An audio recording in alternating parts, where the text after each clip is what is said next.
खबर कासगंज से आ रही है, जहां सहावर तहसील परिसर पर योगी सरकार के खिलाफ समाजवादी पार्टी ने हल्ला बोल दिया है। समाजवादी पार्टी ने प्रदेश स्तर पर प्रदर्शन कर सरकार की नीतियों का विरोध किया। सहावर तहसील पर नगर पंचायत अध्यक्ष जायदा सुल्तान के नेतृत्व में सपाइयों ने जोरदार प्रदर्शन किया है। सैकड़ों की संख्या में सपा कार्यकर्ताओं ने सहावर तहसील का घेराव किया। महंगाई, चुनाव और ब्लॉक प्रमुख चुनाव में योगी सरकार पर धांधली का आरोप लगाए। योगी सरकार को बताया है कि महिलाओं का चीरहरण हो रहा है। प्रदर्शन को देखते हुए पुलिस प्रशासन ने भी तहसील को छावनी में बदल दिया। साथ ही साथ सपा कार्यकर्ताओं ने जाहिदा सुल्तान के नेतृत्व में एसडीएम शिव कुमार को राष्ट्रपति के नाम ज्ञापन सौंपा।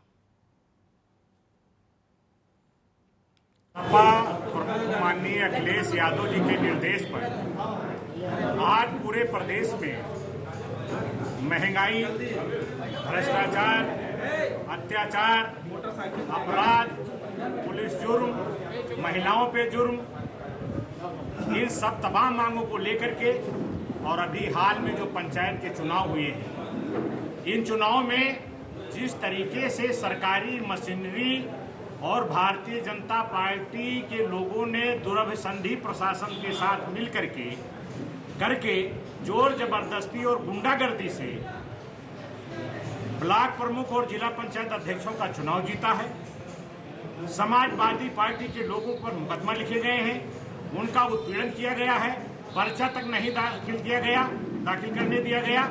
यहाँ तक कि लखीमपुर खीरी में एक महिला को जो पर्चा दाखिल करने जा रही थी पसरवा ब्लॉक में, उसको नंगा तक सरेआम कर दिया गया। इन्हीं सब बातों को लेकर के राष्ट्रीय अध्यक्ष के निर्देश पर हम लोगों ने आज प्रदर्शन करके ज्ञापन दिया है, धरना दिया है और मांग किया है कि सरकार को बर्खास्त किया जाए। जन विरोधी सरकार है। आज के धरने को लेकर प्रशासन तो पूरी तरीके से भारतीय जनता पार्टी के एजेंट के रूप में काम कर रहा है। बहराइच का रुख करेंगे, जहां समाजवादी पार्टी के कार्यकर्ताओं ने जिला अध्यक्ष के नेतृत्व में आज सरकार के खिलाफ जमकर नारेबाजी और प्रदर्शन किया है। साथ ही उन्होंने सरकार को बर्खास्त करने की मांग की है।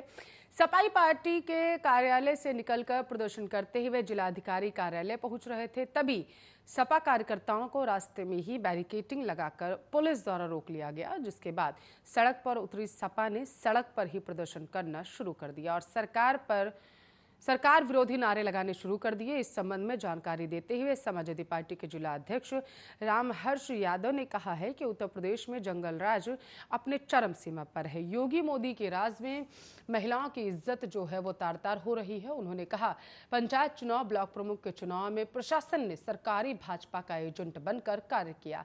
सपा कार्यकर्ताओं को पर्चा तक दाखिल नहीं करने दिया गया। उन्होंने कहा कि नानपारा में बीजेपी के प्रत्याशी को जिताने के लिए वहां के एसडीएम राम आश्रय वर्मा द्वारा सपा कार्यकर्ताओं के साथ बर्बरता की गई। उन्होंने कहा है कि उनको तत्काल निलंबित कर दिया जाए। उन्होंने आगे कहा कि अगर हमारी मांगे नहीं पूरी हुई तो 6 महीने बाद हमारी सरकार आ रही है। हमने सबकी लिस्ट तैयार कर रखी है, आते ही सूद ब्याज समेत वसूल किया जाएगा।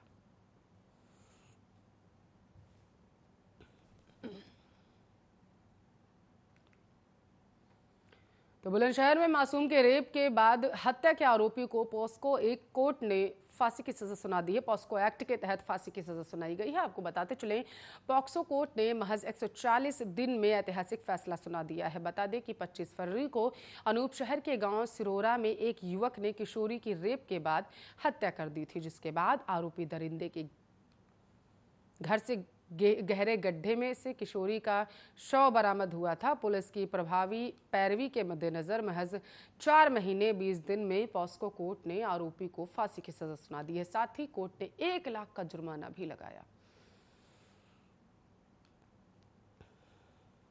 ये 25 फरवरी 2021 को ग्राम सिरौरा है, थाना अनूप शहर में, वहाँ की एक 12 वर्षीय बच्ची उस संदिग्ध परिस्थितियों में अकस्मात लापता हो गई।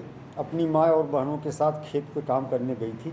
पानी पीने के लिए खेतों से निकली, इसके बाद रहस्यमय तरीके से गायब हो गई। 28 तारीख को 3 दिन बाद इसके परिवारीजनों द्वारा थाने पे सूचना दी गई, जिसके आधार पर 363 आईपीसी का मुकदमा दर्ज किया गया। एक हरेंद्र नाम का उसी गाँव का लड़का था, जिसका घर उस खेत के पास था जहाँ वो पानी पीने गई थी, और उसके विरुद्ध दर्ज कराया गया बाइस्तवाह में एक शक के आधार पर हम लोग जैसे ही घटना की जानकारी मिली, पूरा जनपद पुलिस सजग हुई, सतर्क हुई और हम लोगों ने लगातार प्रयास करके अभियुक्त हरेंद्र को गिरफ्तार किया दिल्ली से। गिरफ्तारी के बाद जब उससे गहराई से पूछताछ हुई तो पता चला कि वो लड़की इसके घेर पर पानी पीने के लिए गई थी। घर पर ये अकेला था। इसने उस लड़की के साथ बलात्कार किया और फिर उसकी हत्या करके घर के अंदर ही गड्ढा खोद करके उसके शव को छुपा दिया था।